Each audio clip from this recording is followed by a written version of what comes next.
Hi, I'm Dong. Welcome to Digging into China, where we explore China in depth to review unique perspectives. On September 3rd, the Chinese Communist Party hosted a military parade and invited North Korea's Kim Jong-un to attend. This time, Kim arrived in China accompanied by his daughter Kim Ju-ai, prominently displaying her presence. North Korea's leadership has passed from Kim Il-sung to Kim Jong-il and now to Kim Jong-un, spanning 3 generations. Kim Jong-un now appears intent on extending this lineage to a 4th generation, effectively transforming North Korea into a hereditary monarchy cloaked in communist ideology. Yet, China, another communist nation, has not followed this monarchical path. The reason is surprisingly straightforward, rooted in a historical coincidence. Our story today centers on Mao Anying, once regarded as China's crown prince. Born in 1922 at the Shangyao Hospital in Changsha, many assume Mao Anying entered the world as a privileged prince, destined for a charmed childhood filled with luxury. However, the reality was far different. His early years were marked by hardship and chaos. Mao Zedong, a figure responsible for immense loss of life in China and world history, was not only a ruthless leader, but also a deeply flawed father and husband. As the eldest son of Mao Zedong and young Kai-hui, Mao Anying was separated from his father at a young age due to Mao's involvement in the Autumn Harvest Uprising, leaving him as one of the era's left behind children.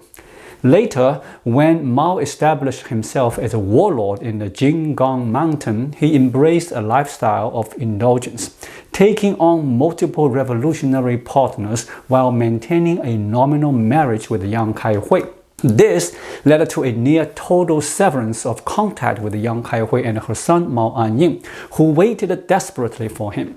Tragically, young Kai-hui, the daughter of a Peking University professor who had married down to Mao, was implicated in his plundering activities around Changsha and executed by firing squad.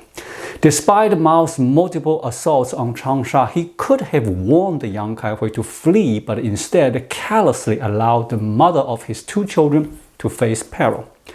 Following his mother's death, Mao Anying received little to no support from his father, who was consumed by military campaigns, effectively an orphan.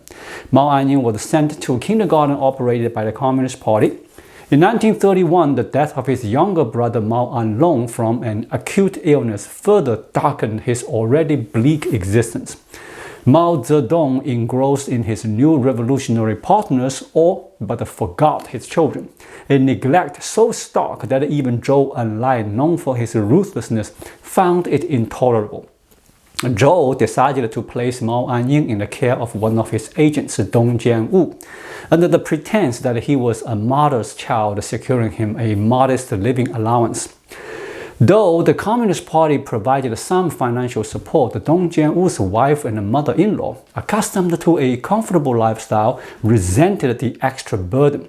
Eventually, Dong had no choice but to transfer Mao Anying to his ex-wife, Huang Huiguang. Dong's plan seemed reasonable. Huang, an unemployed housewife struggling financially, could care for the Mao brothers in exchange for funds, benefiting both sides. However, the party's monthly allocation of 30 yuan dwindled to 10 by the time it reaches Huang, diminished by layers of deductions.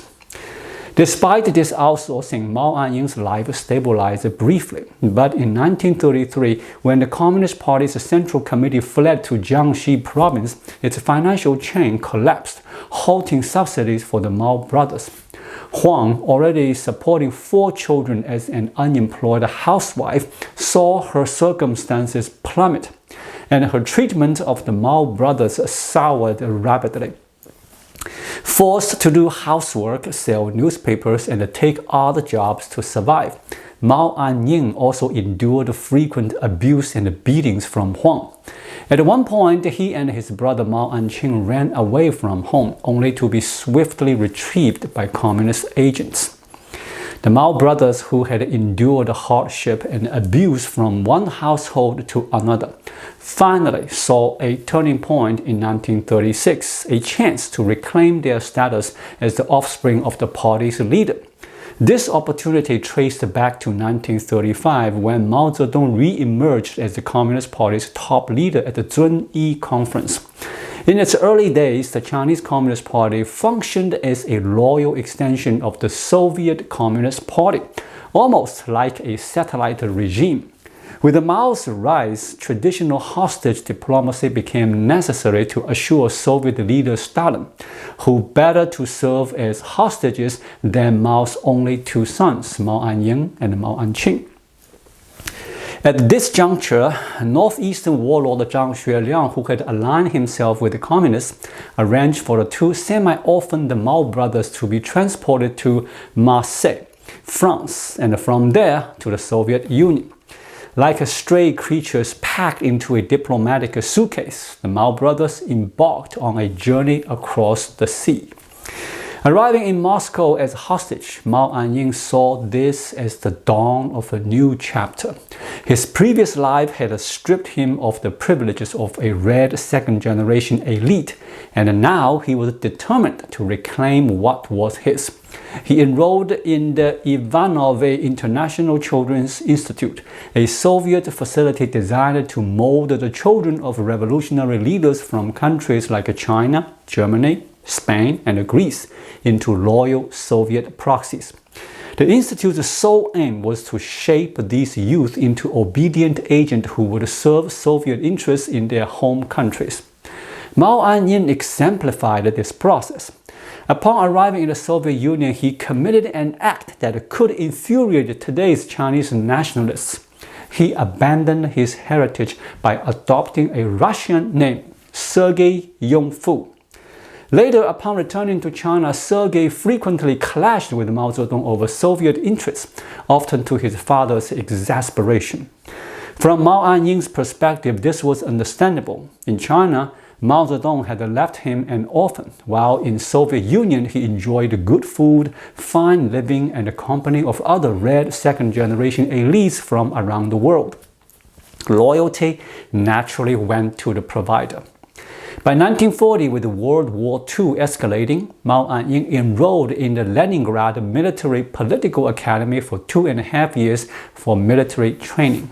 As the Japanese sought to sever the Burma Road and the nationalists battled fiercely in Hubei and Guizhou province, the communists supported Japan by attacking nationalist party's forces in northern Jiangsu province. Amid this global turmoil, Mao Anying found solace in his relatively peaceful life. His tranquil days might have continued, but in 1941 the Soviet-German War erupted, forcing him to leave the academy and transfer to a Soviet tank unit as an instructor. Mao Anying's military stint was later glorified by his nephew Mao Xingyu, who claimed, "After leaving the academy, my uncle was commissioned as a Soviet lieutenant and served in the First Belarusian Front as a tank company commander. Amid fierce counterattacks against the German fascists, Mao Anying fearlessly charged into battle, crushing stubborn enemies with his tank, fighting all the way to Berlin." In reality, according to Chen Zhutao, son of early CCP leader Chen Changhao, Stalin had issued a protective order for the Institute's red second-generation youth, granting them immunity from actual combat. Their frontline service was merely a VIP battlefield tour. Sergei Yunfu, dressed in a cosplay uniform with a lieutenant's badge and accompanied by a colonel minder, joined the Belarusia front as a trainee. Post-war, Sergei Yunfu Anying was granted an audience with Stalin, an encounter that moved the long-adrifted Mao Anying to tears, much like North Koreans meeting Kim Jong-un today. Pleased with his loyalty, Stalin gifted him a pistol, which became Mao Anying's lifelong pride and a frequent boast on the Korean battlefield. The Soviet Union's investment in Mao Anying and other red second-generation youth was strategic. They were either hostages or groomed as puppet leaders, not cannon fodder for the front lines. Even as the Soviets depleted their manpower fighting Germany, they would not risk these valuable assets in combat. Stalin was cunning, not foolish. With World War II's end, Stalin deemed Mao Anying sufficiently indoctrinated. In January 1946, Sergei Yunfu returned to China, pistol in hand, exerting the confidence of a victorious general. As the Chinese Civil War raged, Mao Zedong, a communist in name but an emperor at heart, contemplated the critical issue of succession. Despite a strained relationship and a scant contact, Mao Anying was one of the only two confirmed sons, the other being Mao Anying, whose frail health ruled him out. With few options, Mao Zedong had to groom Sergei Yunfu as his heir. To build his resume, Mao Anying was kept away from the dangerous battlefields of the Civil War, instead trailing spy master Kang Sheng to experience land reform at the grassroots. After Chiang Kai-shek's defeat and the retreat to Taiwan in 1949, Mao Anying was appointed as secretary, ostensibly a translator for the CCP's social department, but effectively an errand runner for Li Ke-nong.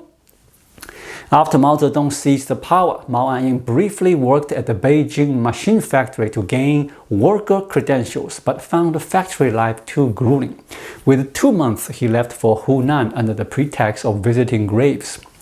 His resume building was deliberately low effort. Mao Anying likely reasoned that as the only viable crown prince, he could afford to coast. This comfortable life could have persisted, with Mao Anying simply waiting to inherit the throne. But in 1950, North Korea's Kim Il-sung launched an attack on South Korea, sparking the Korean War. Mao Zedong saw the Korean War as a perfect opportunity. Unlike the high-stakes Civil War where death was a real risk, the Korean War seemed safer for resume padding. To earn military credentials for his heir, Mao Anying was sent to Korea in 1950. While PLA soldiers died in droves as cannon fodder, Mao Anying enjoyed a cushy camping experience, a roaring stove, clean cotton bedding, tables laden with steamed buns, porridge, rare apples, coffee, and even special issued eggs for frying. Chung Pu, then director of the Volunteer Army headquarters, witnessed Mao Anying roasting apple peels by the fire, savoring his wartime treats. While Mao Anying padded his resume in Korea tens of kilometers away, countless soldiers starved or froze, lacking even cotton pants or food, sacrificing their lives for the communist dynasty's glory. Meanwhile, the Red Prince yawned by the fire, meticulously peeling apples to gild his credentials with the blood of his peers. Beyond the sightseeing, Mao Anying was born with both inept and overly confident. Though he never saw real combat, always stationed in rear civilian roles or on VIP battlefield tours, he believed himself a military genius. He frequently brandished Stalin's gifted pistol, boasting of his merits in the Great Patriotic War. And in war council rooms deciding the fates of thousands, he arrogantly criticized Peng Dehuai's tactics as outdated compared to Soviet methods. Mao Anying's hubris was genuine. He repeatedly demanded to lead troops, even arguing with General Liang Xingchu, insisting he'd confront old man Peng. But Peng Dehuai, the Volunteer Army's commander, was no fool. He knew the consequences of sending this novice to the front, or of letting the crown prince die in Korea. Yet, fate intervened. On November 25, 1950, a pivotal day arrived. The PLA's air defense rules were explicit. After dawn, all must disperse to mountain caves with no fires or smoke allowed, an ironclad rule for all soldiers, violation of which meant execution. For the brash crown prince, however, these rules were meaningless. Cheng-pu recounted that around 11 a.m., after finishing radio duties, Mao Anying was eating apples and roasting their peels for amusement, with the stove's smoke rising straight to the roof. Yang Di, then the deputy director of the headquarters office, in his memoir, Years in the Volunteer Army Headquarters, noted passing Peng Dehuai's office and seeing smoke from the chimney. Inside, the three people were frying rice with eggs gifted to Peng the previous evening. Yang Di confronted them. "How dare you use Commander Peng's egg for fried rice?